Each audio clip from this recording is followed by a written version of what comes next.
going to show you something that is quintessential, if that's a word, when owning a rifle, and that's fitting a scope and zeroing it in. You need a scope and your rifle. Make sure you've got the right fittings to go on your rail at the top. Say it simply enough. These have got Allen keys either side. Undo them. And what you want to do is just pop it on the top loosely so it slides backwards and forwards. What you want to do here is make sure you don't drop your rifle. Is look down it and just put you where you're comfortable on the rifle, and then what we're going to do is move the scope back until it's there. Just have a look where it sits. It's lovely. So for me, that there is comfortable. So we're going to find that spot. Whoa. Make sure we don't drop that. And I've just took it off. Well annoying.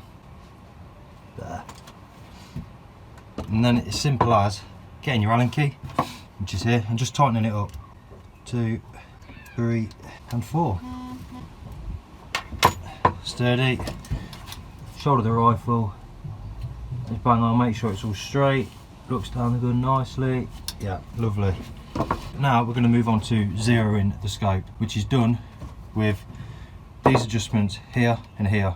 So if you unscrew them, you'll have your top and your side. This one will do up and down motion, this will do right to left. Right, so now you've got your scope mounted on the top.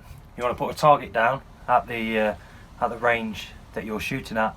For me here, I don't measure it out, but it's around 18 to 20 yards. That's where I shoot predominantly, so that's where I'm going to zero it for. Now, you would normally just look through the scope. I'm going to do it today with the scope cam just to show you the process of doing it. Get that loaded on. So he looks good. Put him on the back. Zoom in. Your gun is loaded. You got your pellet in. I'm using the JSB Exact Jumbo Heavies. And what you're going to do is you're going to take your first shot. Now aim bang on in the middle of the target that you want to shoot at. So here's mine. Scope cam footage isn't brilliant, but get it nice and stable. Right, so mine's not really that far off. However, it did hit a bit higher than what I wanted it to. Now you're going to move on to the turrets that are on the top. The way these work are, this one moves, I think it's a quarter of an inch, 100 yards is one click. Now when you're just starting out, don't worry about any of that for now. Just get used to moving the optic round so you can see exactly where you're hitting. Mine's a little bit high now. A mistake that I made when I first started was to think that I had to move the scope to where the pellet hit. However, that is not correct. You have to move where the pellet hit down to the middle of the scope. So I hit a little bit high. What I'm going to do is I'm going to look on the top, and it says up is counterclockwise and down is clockwise. The pellet for me wants to come down, so I'm going to turn it slightly down. So I've done 4 clicks there. We'll load back up. Okay.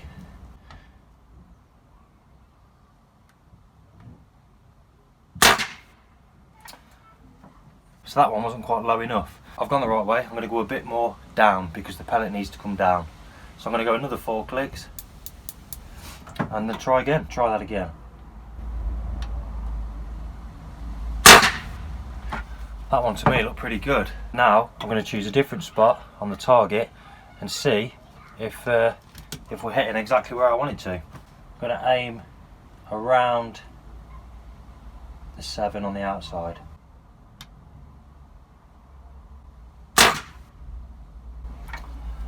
That was about a pellet's width to the right. So I'm going to give it another shot in a different place and just see how it looks again. Go for the 7 on the other side. Nice and stable. That was bang on. For me now, I'm just going to take a couple more shots at the same spot, see if I've got any flyers. Now flyers are when you take a shot and the pellet is off, it shoots off to the side. So have another shot at that, same spot.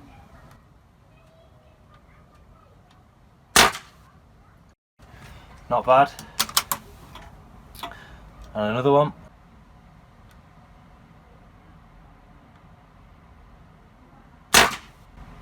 Now that one was a bit more to the right, so that could have been a flyer or my shooting.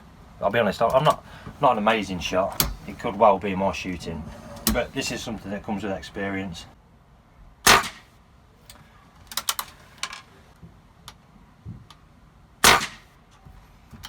I think I've got maybe 5 shots now on that small area. If you're happy with that, I mean I'm hunting, so I like to have a pretty good grouping. I mean, 5 shots in a 10p piece I'd be more than happy with. So yeah, that's how you would zero it in. The same goes if it was to go to left or right. If your pellet is flying to the right, you want to turn your turret left on there, because you are bringing the pellet left to the crosshair, and that's it. So just give it a go. That's the easiest way for me, I believe, to zero a scope. It can get a bit complicated if you think of it too much in terms of how much you're going to move per click, but just keep moving it a tiny little bit until you're happy with it. And remember, it can take as long as it wants. I mean, some people can dial it straight in and they do, right, I'm 3 inches up or 2 inches to the right, and they do the click straight out and they're ready to go. Yeah, for me that was the easiest way for me to do a scope. I've been down and collected the target. Just to put the area that I'm shooting in into context, I did another group of 5.